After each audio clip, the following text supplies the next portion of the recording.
ఒక్కసారి కొమ్మూరి గోల్డ్ కి కాల్ చేయండి. తాకట్లో ఉన్న మీ బంగారాన్ని విడిపించి మార్కెట్ ప్రైస్ కి వాళ్ళు కొనుక్కుని మిగతా డబ్బులు మీకు ఇచ్చేస్తారు. హాయ్, వెల్కమ్ టు మన టీవీ మన కోసం.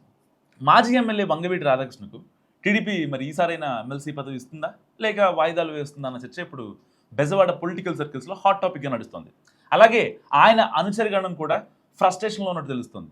వంగవీటి రంగా వారసుడిగా 2004లో రాజకీయ రంగ ప్రవేశం చేసిన రాధా తొలిసారి ప్రయత్నంలోనే కాంగ్రెస్ నుంచి ఎమ్మెల్యేగా గెలిచారు. ఆ తర్వాత ఇప్పటి వరకు ప్రతిపక్షంలోనే కొనసాగుతున్నారు ఆయన. దాదాపుగా 20 ఏళ్ల తర్వాత ఇప్పుడు అధికారంలో ఉన్న పార్టీలో కూడా కొనసాగుతున్నారు రాధా. మరి గత ఎన్నికల్లో పోటీ చేయకుండా టీడీపీ తరపున ప్రచారం చేశారు. అయితే అధికారంలోకి వచ్చి 2 ఏళ్లు గడుస్తున్నా తమ నాయకుడికి ఏ పదవి ఇవ్వలేదంటూ ఆయన అనుచరగణం అసంతృప్తిగా ఉన్నట్టు తెలుస్తోంది. 2019 ఎన్నికలకు ముందు వంగవీటి వైసీపీకి రాజీనామా చేసి అప్పుడు అధికారంలో ఉన్న తెలుగుదేశం పార్టీలో చేరారు. కానీ ఆ ఎన్నికల్లో తెలుగుదేశం ఓడిపోయింది. ఆ తర్వాత వైసీపీలో చేరాలని ఆఫర్లు వచ్చినా అటువైపు చూడలేదన్నది ఆయన వర్గం చెప్తున్న మాట. అప్పుడు ఆయనకు వైసీపీ ఎమ్మెల్సీ పదవి ఇస్తామన్నా వెళ్ళలేదని, అలాంటి నేతను గుర్తించాలన్నది వంగవీటి వర్గం వాదన. 2024 ఎన్నికల్లో టీడీపీ తరఫున రాష్ట్ర వ్యాప్తంగా 44 నియోజకవర్గాల్లో ఎన్నికల ప్రచారం చేశారు మాజీ ఎమ్మెల్యే వంగవీటి రాధా. 2019, 2024 రెండు ఎన్నికల్లో టికెట్ వదులుకొని పార్టీ కోసం పనిచేశారు. కాబట్టి రాధాకు ఎమ్మెల్సీ ఇవ్వాల్సిందేనని అంటున్నారు ఆయన సన్నిహితులు.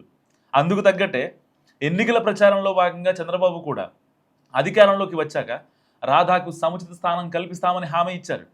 దీంతో కూటమి ప్రభుత్వం ఏర్పడగానే మొదటి దఫాలో రాధాకు ఎమ్మెల్సీ ఇస్తారని భావించారు. ఇప్పుడు నలుగురికి ఇచ్చిన వంగవీటికి మాత్రం మొండి చేయ మిగిలింది.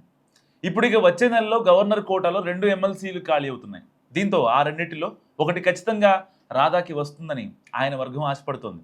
అయితే ఇవన్నీ అనుచరుల ఆశలు, మాటలే కానీ ఆయన వైపు నుంచి ఏ రియాక్షన్ లేదని చెప్పుకుంటున్నారు చాలామంది. మరి ఎమ్మెల్సీ సంగతి ఏంటనే ఒకవేళ అనుచరులు ఎవరైనా చొరవ చేసి అడిగితే ఆయన సీరియస్ అవుతున్నారట. దాని గురించి తనను అడగవద్దని అంటున్నారనేది ఇంటర్నల్ టాక్. మరోవైపు గతంలో ఎమ్మెల్సీల ఖాళీల భర్తీ తర్వాత సీఎం చంద్రబాబు రాధాను పిలిపించుకొని సమావేశమయ్యారు. అలాగే ఈ మధ్య కాలంలో కూడా ఆయన సీఎంఓకి వెళ్ళి బాబుతో భేటీ అయ్యారు. ఎమ్మెల్సీ పదవి విషయంలో ఏం మాట్లాడకుండా రాధా అధిష్టానాన్ని కలుస్తుండడం కూడా ఇప్పుడు చర్చనీయాంశంగా ఉంది. ఆయన వర్గం మాత్రం ఈసారి ఎమ్మెల్సీ అవకాశం దక్కకపోతే దాని వెనుకున్న కారణాలేంటో తెలుసుకోవాలంటూ ఒత్తిడి పెంచే ఆలోచనలో ఉందట ఆయన సన్నిహితులు.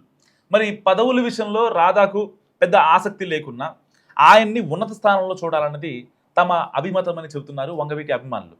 మరి ఇలాంటి పరిస్థితుల్లో గవర్నర్ కోటా ఎమ్మెల్సీ భర్తీపై ఆసక్తి పెరుగుతుంది. మరి ఇన్నాళ్ళు వెయిట్ చేసిన వంగవీటి రాధాకి నిజంగా ఎమ్మెల్సీ ఇవ్వడం కరెక్టేనా?